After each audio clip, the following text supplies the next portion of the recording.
Maggi और चाय पर पहले ही आविष्कार कम हो रहे क्या? जो ये बेरोजगार अब गन्ने के जूस पे भी करने लग गए। बड़े खतरनाक लोग हैं। अबे चूते, ये जूस क्यों बना रहा? सीधा गिलास में चूहे मारने वाली दवा घोल के पिला देना। नहीं मतलब तुमको भगवान ने दिमाग दे दिया, भले ही थोड़ा कम दिया, तो जरूरी थोड़ी ना उसको इसी गणमरी जगह लगाओ। अरे सुधरो रे, अभी तो सुधर जाओ। चक्का जाम का तो पता नहीं, लेकिन ये जूस पीने वाला जरूर जाम हो जाएगा। फिर वो पिचकारी मुंह से नहीं, पिछवाड़े से छोड़ेगा। अबे निर्लज्ज मानुस, साला ये मेरे को कहीं मिल गया तो इसी का गन्ना इसकी मशीन में डाल के इसके मुंह से निकालूंगा। काम बोले कर काम। साला गन्ने के जूस में समोसा डाल के दे रहा, इसकी बहन की।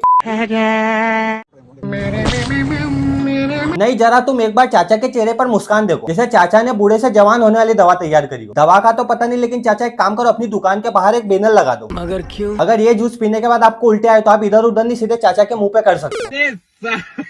चलो बाकी वीडियो अच्छी लगे तो कमेंट करो, सब्सक्राइब भी।